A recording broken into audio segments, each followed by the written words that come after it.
Hi, everybody. Welcome to Cox Connections. Brad Grundmeyer, Director of Public Government Affairs for Cox, Louisiana. Thank you so much for tuning into our show. In this segment, we'll be talking to a great work that is being done by Catholic Charities, Archdiocese of New Orleans, and all of the programs that really you and I might not even be aware of, such as their efforts for behavioral health programs or developmental disabilities or elderly and disabled. And here to talk to us about that is Miss Samantha Pichon, who's Vice President of Health Ministries for Catholic Charities. Welcome. Good to see you. Welcome to the show. Thank you for Tell me a little bit about behavioral health programs. I know you have St. Louise de Marillac Ministry, Counseling Solutions, and Sierra Independent Housing. Let's first start with St. Louise de Marillac Ministry. Tell me about some of the services that you offer there. Yes, we're very excited about St. Louise de Marillac. It's a program for individuals with chronic mental illness. It's a mental health rehab program for individuals who qualify for Medicaid. It's a brand new program that we just started in this past September. Is that for youth as well as adults? It's also, it is. Yes, it is for youth and adults. And so we have partnered with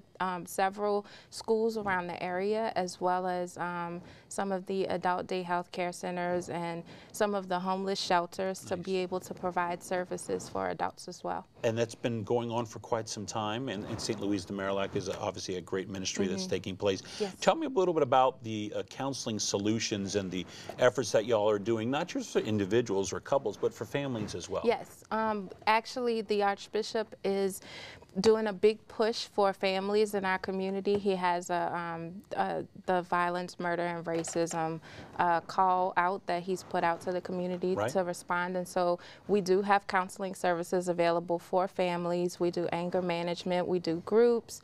We do all types of therapy. And basically, if there is a need that needs to be met, you could contact us and we can organize something for you. And the nice part about it is, you know, when we talk about anxiety or marriage counseling or child and family counseling, grievance loss, etc., you guys actually have a board-certified psychiatrist on staff, as well as a licensed clinical social worker. So that's important because you need the expertise and the professional there on site that is unique in some ways. Yes, and what's extraordinary about this particular program is that we actually have a volunteer psychiatrist, and so he works for the program at no charge to us, and so it's a mission to him, and he likes to be able to provide that service. And for this, it starts at what age on up as far as the clients? For us, we start serving basically children from age 5 all the way up until elderly. And I guess, of course, all the medical management is 18 and above, correct? Yes. Yeah. Okay. Well, actually, no, we do a little bit of adolescence as well. And what about, you know, when we talk about insurance, and particularly for these counseling solutions, are most insurances accepted, or how does that work? Yes, we do accept most insurances, and if there is an insurance company that we don't accept, we try to work with that client to make sure that we can make arrangements for payment, and so we don't turn anybody away. That's amazing, and kudos to everyone, because counseling solutions in this day and age, particularly everything that we've been through, is still important 5+ years after the fact. Sierra Independent Housing, when we talk about housing and people getting back to work and finding a place, of course, what you're looking for is affordable housing and the support to be able to do that. Tell me a little bit about Sierra. Independent program is something that I'm very excited to talk about. It's something that is not being provided in the community, actually, and so we offer affordable housing for individuals with chronic mental illness again. And so basically the rent is either $350 to $450 depending on the type of home that they choose to live in, and we have several vacancies available right now. Basically you would contact us through our website or the phone number on the website in order to get in touch with us to find out about that housing. So what you're doing is you're basically helping those individuals with chronic mental illnesses. You find them independent living at apartments throughout the New Orleans area. And we help by facilitating their rent, like making the rent payments for them so that they're always on time. We do some budgeting with them and some basic case management services. We provide day trips for them to be able to go shopping in places like Walmart, We're working on getting a food pantry so that things can be donated in to provide services for them. And what the nice part about the program too, does it help them get a job as well? Yes, we do offer assistance with finding a job, keeping the job, and so we do some job coaching skills as well. Some counseling on that level as well. Yes. And so that, of course, is all to support the behavioral health programs that the Catholic Charities offers. Tell me a little about the developmental disabilities, the Padua Community Services. Yes, we do have several different programs for individuals with developmental disabilities. Our first program is for children, and that's from ages, well, basically from birth to age 25. And so that program is set up in Belchase, Louisiana. It's the only program like it in the state. It's been in operation for approximately 35 years now, and we're basically operating with Medicaid funding for that program, and we do have vacancies in that program as well. And some of your, because some of your clients are diagnosed with severe or profound. All of the children in Padua Peds are severe and profound. Are they? Okay. Yes. And then in addition to Peds, we have programs for adults, so age 25 and beyond. And those programs are group homes and supervised apartments, and they are moderate to profound disabilities. And what I like the most about it, and when you talk about partnering, I love the idea that the Plaquemines Parish School System provides some educational programs to support Padua's community services. So that's always nice on the area in regards to the PEDS side, but on the public housing, at least the group home side, it's nice that there are community homes for those family members as well. Yes. Good stuff.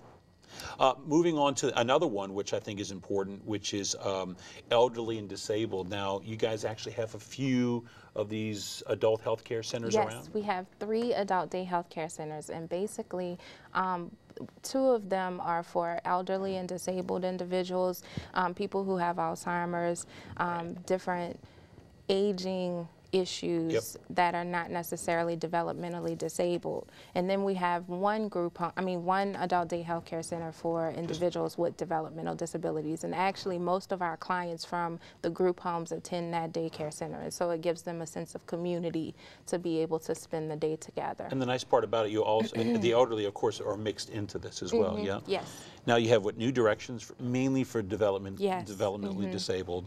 Greenwald, which is for Alzheimer's. My grandmother, who lived in England, had Alzheimer's, so I fully can relate and understand what that experience is like. Alpha House does developmentally disabled, but also the elderly. Primarily elderly now. We're trying to work towards getting more individuals into that particular facility. It's on the North Shore. And so it serves both right now, but primarily is focused on elderly and Alzheimer's. What are some of the services you're able to do? I know you guys do it full service Monday through Friday, but what are some of the services such as meals, etc.? We do provide meals, 3 meals a day, and so it's 2 breakfast and lunch, and then a snack. And then we also have activities for them. We have church services and Bible study. We do a memorial service every year. It's really lively, actually, at a lot of these places. Like at New Directions, the clients like to have high sensory activities, and so we have brass bands that come in and play music for them, and they have parties all the time. Blow the roof off? Yes, yes. And so it's exciting. That's excellent. And then of course, which you would find at most elderly homes are health screening and monitoring. That's really significant, and a lot of people are asking for that. And we do have nurses on staff that do provide the monitoring and health screening. And in addition to that, we also have a relationship with a medical director who oversees everything. What I love the most is, whether it's my son's scouting group or the schools and the kids that come there to these homes and really make a difference, because these healthcare centers are there serving a purpose, but when the community gets engaged, when that's allowed and that's acceptable, whether it's from a volunteer perspective or just come to visit, really makes a lot and means a big difference and makes the day for a lot of those patients there. Yes, definitely. And we do have tons of opportunities to be involved in volunteer experiences. And that's great stuff. Lastly, we can talk about something which I think is important, a little bit different from the development of the disabled, et cetera, is independent living skills program. Now, is that a program y'all do independent? And yes. independent of that, and what actually are the services you're offering? Independent Living Skills Program is a program for young women primarily aging out of foster care, and so it provides them with life skills like learning how to cook, learning how to budget their finances, nice. Getting a job, how to keep the job, going to school, how to manage multiple different tasks at one time. We use the KC Life Skills curriculum to be able to provide them with an evidence-based approach to, you know, learning their life skills. And in addition to that, we also have a donation center called the Hope Chest, which we accept donations at. It's at 1101 Barataria Boulevard at our Hope Haven campus. And they accept clothing and food items and also pots and pans and things like that for the young ladies' first apartments. Samantha, I must say this is absolutely fantastic, and as I said earlier in the beginning of the segment, I don't think many people still fully can wrap their head around the variety, myriad of services and opportunities that Catholic Charities offers to our community. And so I must say to you and to the team who puts in countless hours at Catholic Charities, thank you, because you really are fulfilling a need in the community, and that void, that niche is being done in a loving and caring way, and it speaks volumes to Catholic Charities and the great work that they've been doing. So thank you for taking of your time today. If anyone's interested, I recommend that you go to their website, which is fantastic. A lot of information you can find out about Catholic Charities for the Archdiocese of New Orleans. Go to www.ccano.org,